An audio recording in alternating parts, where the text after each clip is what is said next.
जय हिंद साथियों, नमस्कार, नमस्ते, गुड मॉर्निंग। आप सभी साथियों का जीके क्लासेस में हार्दिक स्वागत और अभिनंदन है। तो सभी साथी जल्दी से क्लास को लाइक कर देंगे और जितना हो सकेगा उतना अपने सभी साथियों में शेयर कर दीजिए ताकि और भी साथी इस क्लास से जुड़ सके। तो जल्दी जल्दी आप शेयर कर दीजिए। बहुत ही शानदार क्लास होने वाली है और बहुत ही शानदार तरीके से हम लोग आज एक नए टॉपिक की शुरुआत करेंगे। तो बात करते हैं आज की इस क्लास की। तो साथियों, आज की इस क्लास में हम लोग बात करने वाले हैं अलंकार के बारे में। जैसा कि आप लोग जानते हैं कि सभी प्रतियोगी परीक्षाओं में अलंकार से संबंधित प्रश्न पूछे जाते हैं और अगर आप यूपी टेट, सी टेट या सुपर टेट की तैयारी कर रहे हैं तो यह टॉपिक आपके लिए काफ़ी महत्वपूर्ण है। तो आज हम बात करेंगे अलंकार के बारे में। अलंकार क्या होते हैं, अलंकार कितने प्रकार के होते हैं, इन सभी बातों को ध्यान में रखते हुए आज की इस क्लास की मैं शुरुआत करता हूं। और शुरुआत करने से पहले एक बार सभी साथियों से पुनः निवेदन करता हूं कि आप चैनल को सब्सक्राइब कर लीजिए, बेल आइकन को प्रेस कर दीजिए ताकि न्यू और लेटेस्ट अपडेट आपको समय के अनुसार मिलता रहे। वीडियो आपको कैसा लगता है कमेंट बॉक्स में ज़रूर बताएं और अगर आपको पसंद आता है तो लाइक करें, अपने सभी साथियों में शेयर करें। सबसे ज़रूरी बात, टेलीग्राम चैनल जिसका लिंक वीडियो के डिस्क्रिप्शन में दे दिया जाएगा, आप उसे ज़रूर ज्वाइन करें क्योंकि क्लास का जो पीडीएफ फाइल होता है वो आपको इसी टेलीग्राम चैनल पे बिल्कुल फ्री मिल जाएगा, है ना। तो नोट्स भी चाहिए आपको, साथ साथ तैयारी के साथ साथ में नोट्स होने चाहिए, ठीक है। तो चलिए शानदार तरीके से इस क्लास की शुरुआत करते हैं और हम लोग बात करते हैं अलंकार के बारे में, है ना। अलंकार को अंग्रेजी में ऑर्नामेंट्स कहते हैं, ठीक है। और अलंकार क्या होता है इसके बारे में हम लोग विस्तार से इस क्लास में बात करेंगे। तो साथियों, अलंकार जो है ये दो शब्दों से मिलकर बना है, अलम प्लस कार।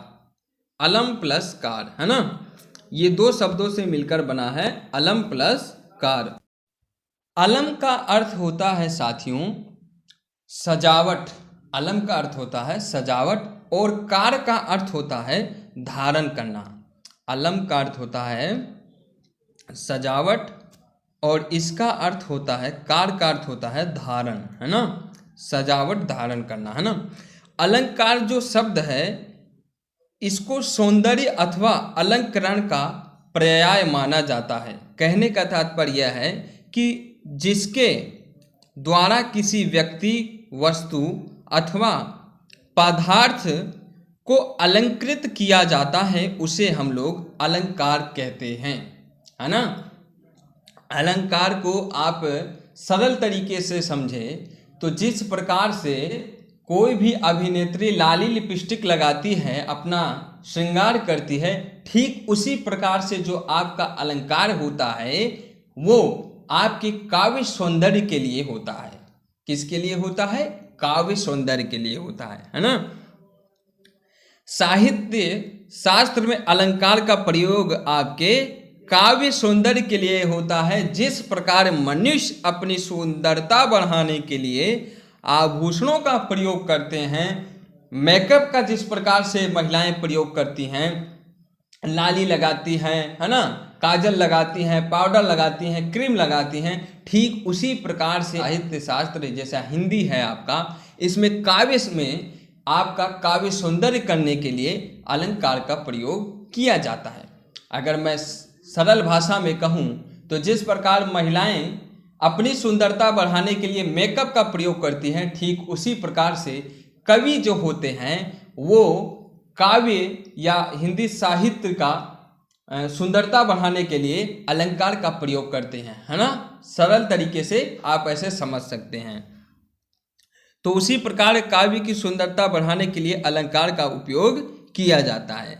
तो आई होप साथियों आपको अलंकार क्या होता है, इसका प्रयोग हिंदी साहित्य में या साहित्य शास्त्र में क्यों किया जाता है आपको समझ में आ गया होगा, ठीक है। अब हम लोग बात करते हैं अलंकार के भेद कितने हैं। अलंकार के भेद कितने हैं?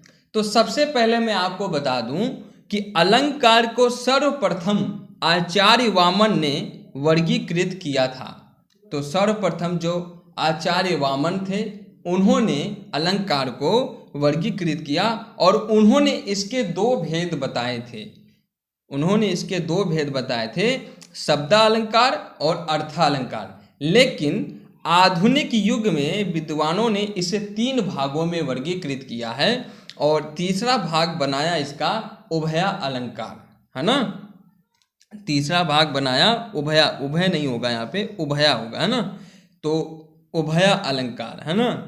एक तो हो गया आपका शब्दालंकार, दूसरा हो गया अर्थालंकार और तीसरा आपका है उभया अलंकार। तो चलिए इन तीनों अलंकारों के बारे में हम लोग एक संक्षेप में जान लेते हैं कि ये अलंकार क्या है। तो सबसे पहले मैं बात करता हूं शब्दा अलंकार की। शब्दा अलंकार क्या होता है? शब्दा अलंकार जो है साथियों, ये 2 शब्दों से मिलकर बना है, शब्द प्लस अलंकार यानी शब्दा अलंकार। जब अलंकार किसी विशेष शब्द की स्थिति में ही रहे, मतलब ये कि अलंकार जब शब्दों के माध्यम से किया जाए, यानी शब्द में ही वह विशेषता रहे जिससे आप पहचान लें कि हाँ ये अलंकार का प्रयोग किया गया है।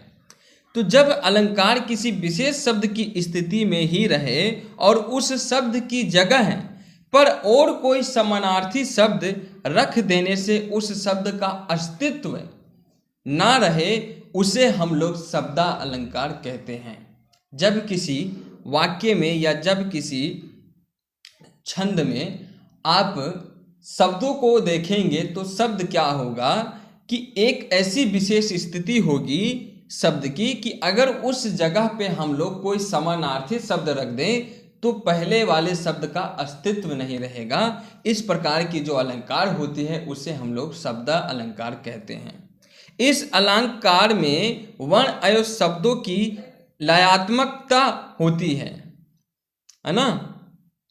इस अलंकार में वर्णों या शब्दों की लयात्मकता होती है। यहाँ अर्थ का चमत्कार अधिक महत्वपूर्ण नहीं होता है। कहने का मतलब ये है साथियों, यहाँ पर आपका अर्थ का कोई महत्व नहीं है, यहाँ केवल वर्ण और शब्दों का ही महत्व है। इस अलंकार में हम लोग केवल वर्ण और शब्दों का महत्व ही देखते हैं, अर्थ का कोई महत्व नहीं देखा जाता है। तो आपका शब्दा अलंकार क्या है? ऐसा अलंकार जहाँ किसी विशेष शब्द की स्थिति में ही रहे और उस शब्द के स्थान पे कोई समानार्थी शब्द जब रख देते हैं तो उस शब्द का अस्तित्व न रहे, इस प्रकार के अलंकार को हम लोग शब्दा अलंकार कहते हैं। उदाहरण की बात करें तो आप एक छोटे से उदाहरण से इसे समझ सकते हैं। वनन में बागन में मैं बगरियो बसंत है। वनन में बागन में बगरियो बसंत है। तो ये आपका शब्दा अलंकार है। आगे की क्लास में हम लोग शब्दा अलंकार को विस्तार से समझेंगे, इसके कितने भेद होते हैं, इन सभी बातों को हम लोग नेक्स्ट क्लास में विस्तार से समझेंगे। आगे बात करें तो अगला जो अलंकार है वो है अर्था अलंकार। अर्था अलंकार क्या होता है? तो साथियों, अर्थ को चमत्कृत या अलंकृत प्रदान करने वाले अलंकार को हम लोग अर्था अलंकार कहते हैं। अर्थ को या अर्थ में चमत्कार उत्पन्न करने वाले अलंकार अर्था अलंकार कहलाते हैं। अर्थात जहाँ कविता भाषा का प्रयोग इस प्रकार हो कि उसके अर्थ में एक विशेष सुंदरता व चमत्कार दृष्टव्य यानी दिखाई दे, वहाँ हम कहते हैं कि अर्था अलंकार का प्रयोग किया गया है। यहाँ पर हम लोग अर्थ को महत्व देते हैं। किसी भी वाक्य या किसी भी छंद में जब उसका हम लोग अर्थ करते हैं तो उसके अर्थ में एक विशेष चमत्कार दिखाई देता है, उसी को हम लोग कहते हैं कि अर्था अलंकार है। अर्था अलंकारों की संख्या के विषय में मतभेद है। विद्वानों ने इसकी संख्या 23 तक मानी है, लेकिन साहित्यकारों ने मुख्यतः 11 अलंकारों को महत्व दिया है। कहने का अर्थ यह है कि विद्वानों ने अर्था अलंकारों की संख्या 23 मानी है, लेकिन हम लोग मुख्य तौर पर केवल 11 अलंकारों को ही पढ़ते हैं, उनको समझते हैं। एक उदाहरण से इसे हम लोग समझते हैं। उदाहरण है, मखमल के झूल पड़े हाथी सा टीला। यहाँ पे अगर हम देखें तो टीला आपका उपमेय है, उपमेय है, और हाथी आपका उपमान है। उपमेय क्या होता है, उपमान क्या होता है, इसको भी हम लोग आगे की क्लास में विस्तार से समझेंगे। तो मखमल के झूल पड़े हाथी सा टीला, यहाँ पे आपका अर्था अलंकार का प्रयोग किया गया है। एक और छोटे उदाहरण से आप समझ सकते हैं कि भावना का मुख चंद्रमा के समान सुंदर है। भावना का मुख चंद्रमा के समान सुंदर है। इस वाक्य में अगर हम देखें, भावना और चंद्रमा दोनों के मुख सुंदर हैं, और इसकी जो कल्पना की गई है, या इसकी जो आप कह सकते हैं कि कल्पना जो की गई है, या इसकी हम लोग क्या कहें कि जो उपमा दी गई है ना, जो उपमा दी गई है वो आपके चंद्रमा के समान दिया गया है। तो यहाँ पे भावना और चंद्रमा के मुख सुंदर है, इस प्रकार के वाक्य में भी आपका अर्था अलंकार का प्रयोग किया गया है। तो आई होप साथियों आपको समझ में आया होगा अर्था अलंकार क्या है। आगे की क्लास में हम लोग इसे विस्तार से समझेंगे। आगे बढ़ते हैं और अब हम लोग बात करते हैं उभया अलंकार क्या होता है। तो जैसा कि आपने दो अलंकार अभी पढ़ा, एक पढ़ा आपने शब्दालंकार और एक आपने अभी देखा अर्थालंकार। तो शब्दालंकार में शब्द की महत्व होती है, अर्थालंकार में अर्थ का महत्व होता है, लेकिन उभया अलंकार में उभयनिष्ठ होता है। मतलब ये कि दोनों का महत्व होता है। उभया अलंकार में शब्द का भी महत्व होता है और अर्थ का भी महत्व होता है। तो जो अलंकार शब्द और अर्थ दोनों पे आधारित रहकर दोनों को चमत्कारी या अलंकृत करते हैं, उसे हम लोग उभया अलंकार कहते हैं। तो उभया अलंकार में आपके शब्द अलंकार का भी गुण पाया जाता है और अर्थ अलंकार का भी गुण पाया जाता है। आई होप आपको समझ में आ रहा होगा। चलिए अब हम लोग बात करते हैं एक उदाहरण से, इसे को भी समझ लेते हैं। उदाहरण ये है कि कजरारी अखियन में कजरारी ना लगाए। कजरारी अखियन में कजरारी ना लगाए, ये आपका उभया अलंकार का उदाहरण है। इसमें अगर आप देखेंगे तो इसमें शब्द का भी महत्व है और इसके अर्थ का भी महत्व है। तो ये दोनों आपके उभया अलंकार के गुण को प्रदर्शित करते हैं। तो साथियों आगे की क्लास में हम लोग केवल शब्दा अलंकार और अर्था अलंकार के बारे में बात करेंगे। उभया अलंकार को हम लोग उतना विस्तार से नहीं समझेंगे, क्योंकि ये उतना विशेष महत्व नहीं रखता है। केवल आप शब्दा अलंकार और अर्था अलंकार को ही हम लोग विस्तार से समझने का प्रयास करेंगे।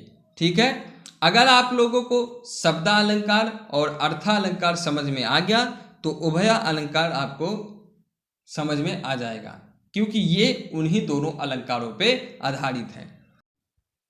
तो साथियों आज के इस क्लास में हमने अलंकार के बारे में बात किया। अलंकार क्या होते हैं, इसका प्रयोग हिंदी साहित्य या हिंदी शास्त्र में क्यों किया जाता है, इसके कितने भेद होते हैं, उन सभी बातों को हमने आज की इस क्लास में देखा और उस पर चर्चा किया। तो साथियों ये क्लास आपको कैसा लगा कमेंट बॉक्स में कमेंट करके ज़रूर बताएं, और अगर आप कोई सुझाव देना चाहते हैं तो आपका तहे दिल से स्वागत है। आप ज़रूर बताइए और अपने सभी साथियों में क्लास को शेयर कीजिए ताकि वो भी इस क्लास से जुड़ सकें और अपनी तैयारी कर सकें। तो मिलते हैं अगले क्लास में, तब तक के लिए आप अपना ख्याल रखिए। आपका दिन शुभ हो। Thank you very much. जय हिंद, जय भारत।